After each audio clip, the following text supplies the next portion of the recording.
नमस्कार बंधु, मैं विनोद पांडे शाश्वत सनातन संस्कृति में आप सभी का बहुत बहुत स्वागत करता हूँ। बहुत समय से कुछ बंधु मेरे आसपास के भी और कमेंट बॉक्स में भी करके ये आ रहा था कि कुछ उपाय भी बताएं। तो आज से पुस्तकों का जो चर्चा होता ही है, ग्रंथों का, उसके साथ साथ अब मैं आपको जो गुरुजनों से या शास्त्रीय जो भी पुस्तकों से, ग्रंथों से, या जो गुरु परंपरा से चली आ रही अनुभूत उपाय हैं, जो अचूक उपाय हैं और कहीं ना कहीं वो कई लोग प्रयोग कर चुके हैं और उनसे उन्हें बहुत ही लाभ मिला है, तो उपाय के बारे में कुछ आज से चर्चा होगी। तो आज बहुत ही सरल विधि और बहुत ही सरल विधि का एक उपाय आपको बताऊंगा। क्योंकि अभी नवरात्र चल रहा है, चैत्र नवरात्र, तो माँ से संबंधित उपाय होगा और ये ऐसा उपाय है कि इस उपाय को करके आपके घर में किसी तरह की भी समस्या हो, आप खुद किसी समस्या से ग्रस्त हो, चाहे कर्जे की हो, चाहे धन का अभाव हो, चाहे गृह कलेश हो, या पति पत्नी में मनमुटाव हो, या किसी तरह का भी कोई काम नहीं चल रहा हो, नौकरी की समस्या हो, प्रमोशन की समस्या हो, किसी तरह की समस्या हो, ये सारी समस्याएं उससे दूर हो सकती है। बस श्रद्धा विश्वास से आपको करना है। करना क्या है बताते हैं आगे। आपने कुल देवी के बारे में सुना होगा। आपके सभी के घरों में एक कुल देवी जरूर होती हैं।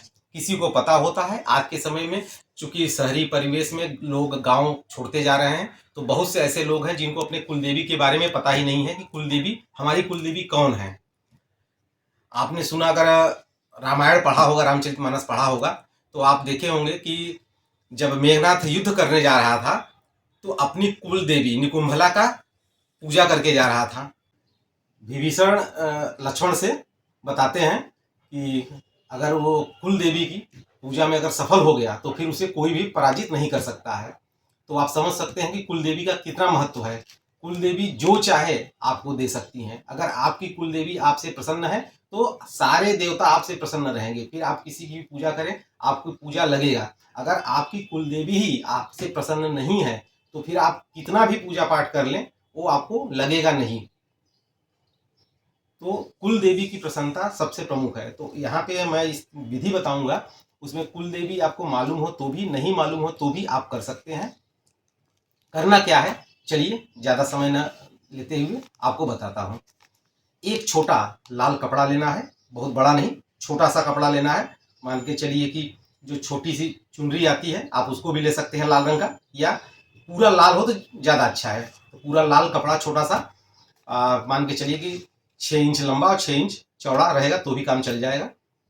उसके साथ साथ चंदन पाउडर लेना है, भस्म लेना है, कुमकुम लेना है, हल्दी की गांठ लेनी है, लोहबान लेनी है, एक कोयला, छोटा सा कोयले का टुकड़ा लेना है, और लाल मौली उसको बांधने के लिए लेना है, और कुमकुम पाउडर।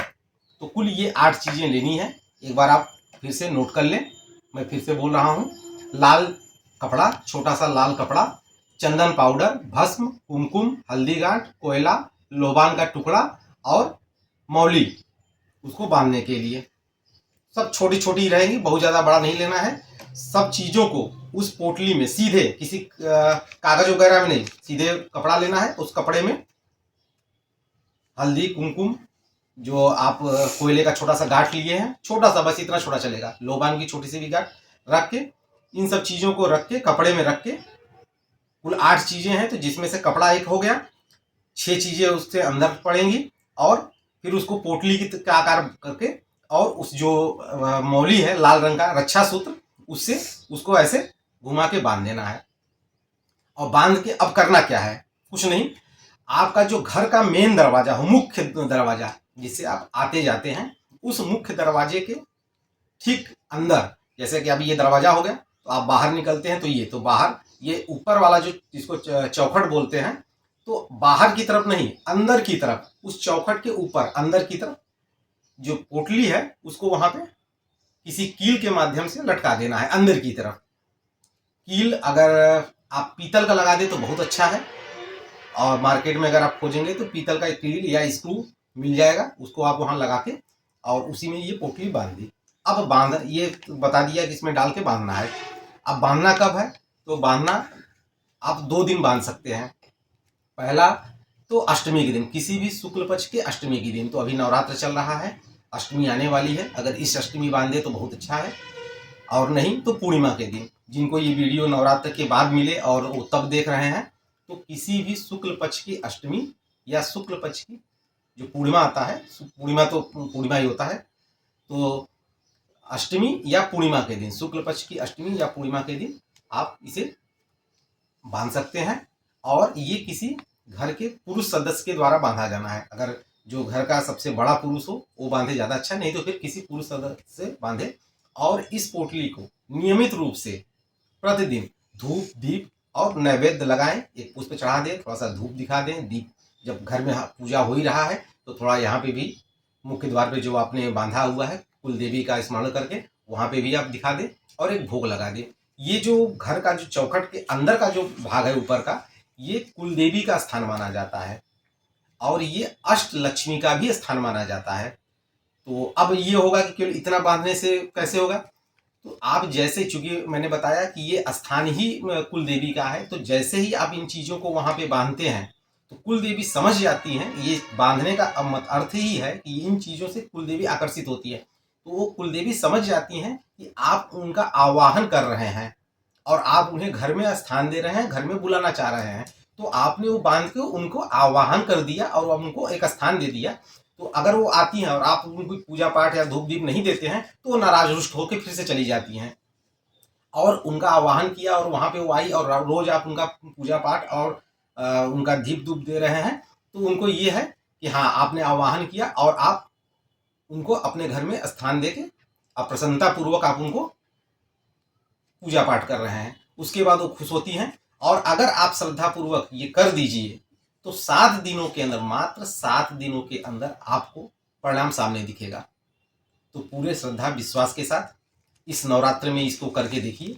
नहीं, अगर आपसे छूट जाता है, इस वीडियो को आप बाद में देख पाते हैं, तो किसी भी शुक्ल पक्ष के अष्टमी के दिन या पूर्णिमा के दिन आप इसे कर सकते हैं और करके सिर्फ 7 दिनों में इसका परिणाम देखेंगे आप।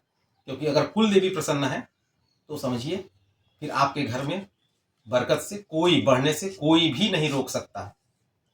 तो मैं ये चाहूँगा कि इस चीज़ को आप अपने पास भी देखें, दिखाएं, दूसरों को इस चीज़ को बताएं।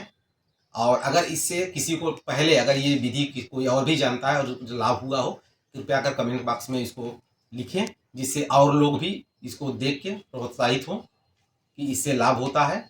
और पूरी श्रद्धा विश्वास के साथ करिए। इसी के साथ फिर मैं विदा चाहूँगा। अगले चलचित्र में एक नई विधि के साथ फिर प्रस्तुत होऊंगा। तब तक के लिए आप सभी का बहुत बहुत धन्यवाद।